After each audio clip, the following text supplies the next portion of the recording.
Tô de volta, hein? Mais uma grande aula para você sobre as revoltas nativistas, dessa vez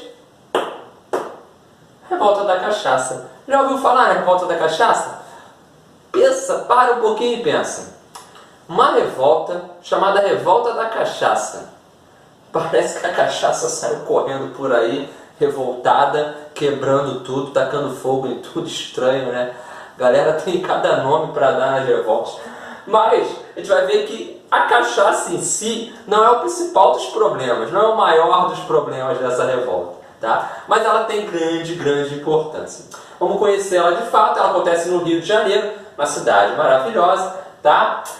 Entre os anos de 1660 e 1661, tá?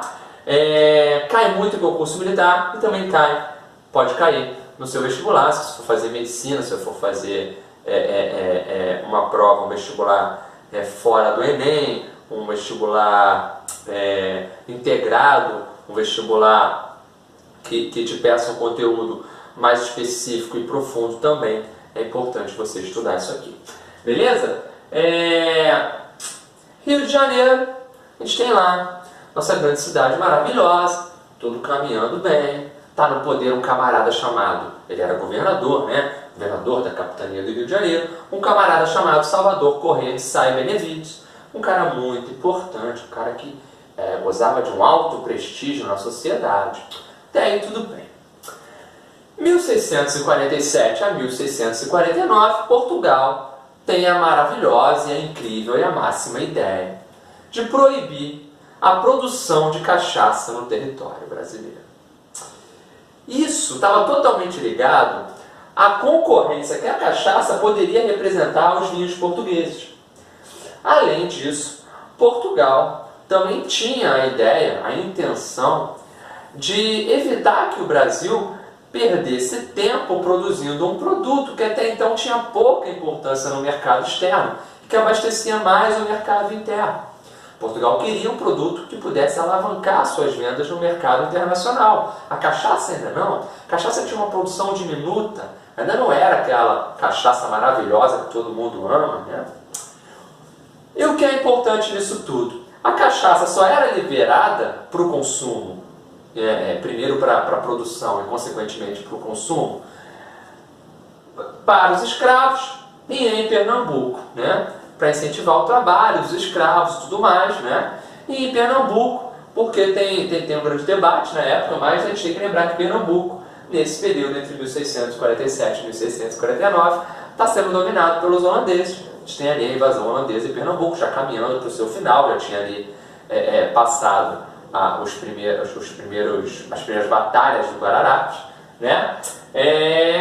Então, uma forma de incentivar aquela capitania também a continuar feliz e contente lutando contra os holandeses, e também porque Portugal não tinha total júdice sobre aquela região. Então Pernambuco e os escravos têm condição estão fora desse aparato de proibição. E aí vamos falar do Rio de Janeiro especificamente, porque está lá esse camarada que eu falei para você, o Salvador Corrêa de Sá, um cara muito importante, muito prestígio. Se a gente for parar para pensar, a família de Sá, esse sobrenome, já ouviu falar nesse sobrenome? De Sá? Pensa na nossa história, sobrenome de Sá. Desde Martim Afonso de Souza ele já está aqui, desde o início da colonização efetiva ele já está aqui com muito prestígio. Se tem uma coisa que é importante, é prestígio. Grava no teu coração. Prestígio é importante. Parou. Cara, quem fundou o Rio de Janeiro? Lá, expulsando os franceses. Estácio de Sá, que era sobrinho de um outro camarada que foi o governador-geral, Mendes Sá. Beleza? Então, isso já mostra um pouquinho da influência que essa família vai ter, principalmente no Rio de Janeiro. Quando o Salvador Corrêa de Sá e Benevides chega ao poder, ele chega tranquilão. Ele chega, ó, ele tá por cima da carne seca, ele tá tranquilo, ele tá suave na parada. Pô, o cara tá com um prestígio enorme, uma família extremamente forte e consolidada no Rio de Janeiro. Então, ele acaba tomando algumas medidas que, na verdade, vão prejudicar esse grande prestígio dele. Ele, atendendo primeiramente a um pedido da Câmara dos Vereadores, vai ir contra essa medida proibitória da produção de cachaça e vai liberar a produção de cachaça no Rio de Janeiro.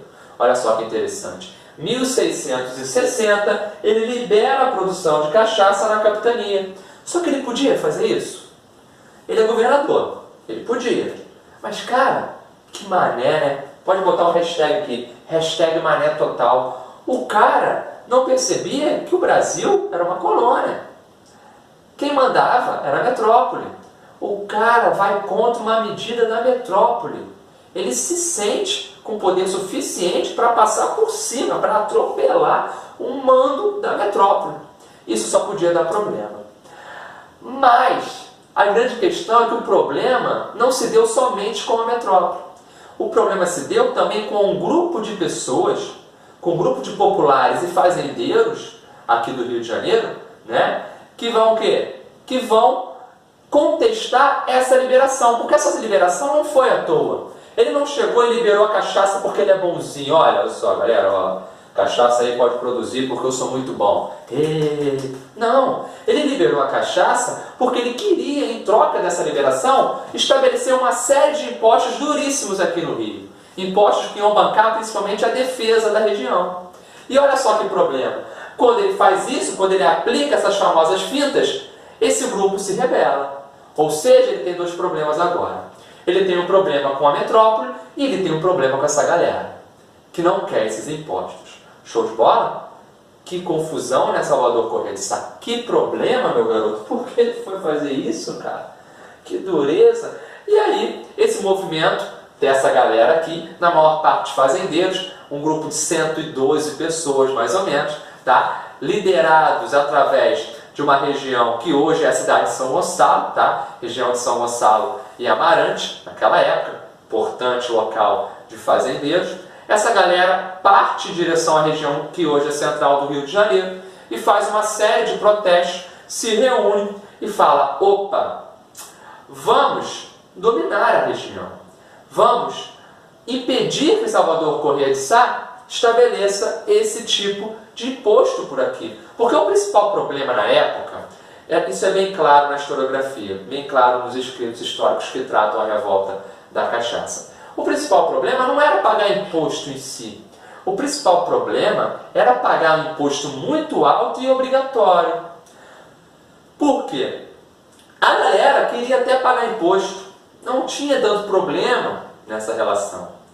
A grande questão é que o imposto alto e o imposto obrigatório fazia com que, se de repente o camarada não tivesse tanto dinheiro para pagar aquele imposto, ele pudesse sofrer represálias altíssimas.